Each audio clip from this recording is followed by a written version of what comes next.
Hi, my name is Dr. Nurul Rahman. I'm an occupational health physician from Pantai Hospital Ampang.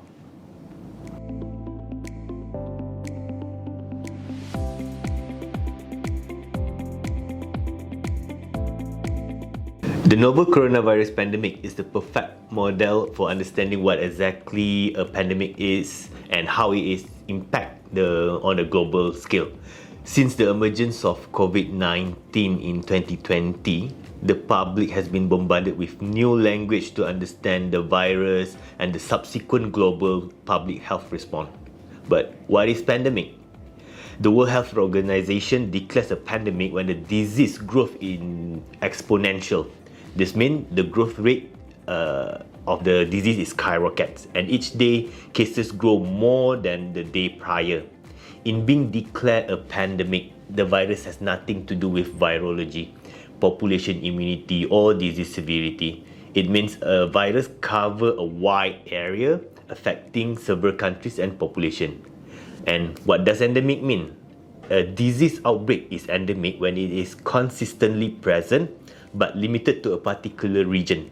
This makes the disease spread and rates predictable.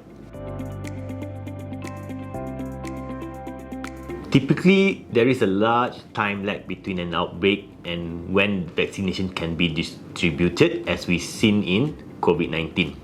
In the meantime, it's crucial to take the following steps to stay healthy. Wash your hands often with soap and water.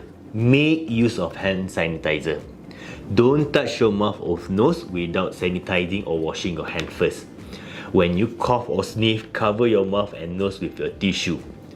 Try to avoid crowded places and try to disinfect household surfaces regularly.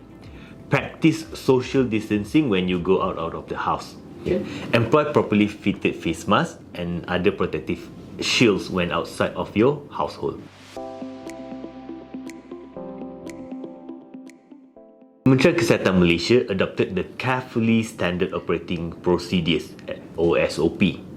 It is crucial to reckon the importance of executed public health measures in such critical times to disallow an uncontrolled spread and the replication of the virus in the human living environment, which would ultimately be difficult to tackle.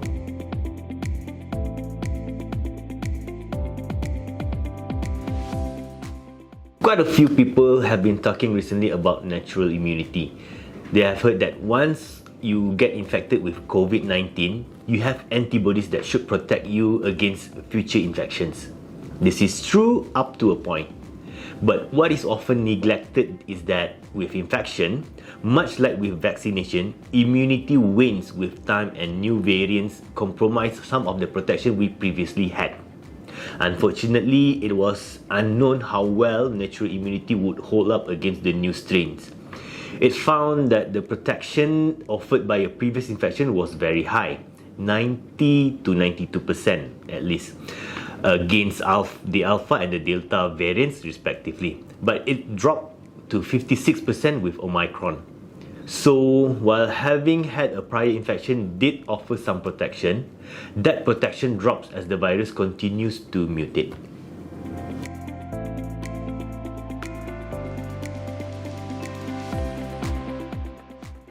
PCR tests involve a lab process that can detect the genetic material of SARS-CoV-2, the virus that causes COVID-19. The PCR tests are more sensitive than the antigen tests, meaning they are more likely to accurately identify a COVID-19 virus. For that reason, the PCR test is considered the gold standard for diagnosing COVID-19. While the high sensitivity is reliable for the first diagnosing people with COVID-19, it is far less reliable for determining if someone is still infectious with the virus. This means that the test can continue to detect fragments of SARS-CoV-2 virus even after you have recovered from COVID-19 and are no longer contagious.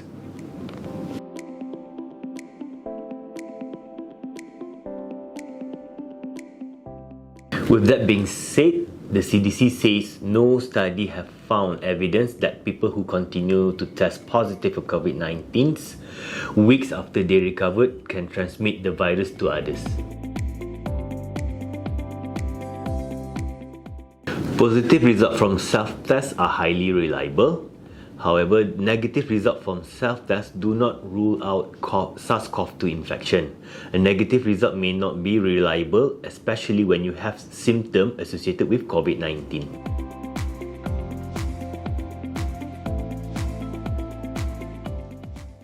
For most people who get COVID-19 infection, symptoms get better within a few weeks.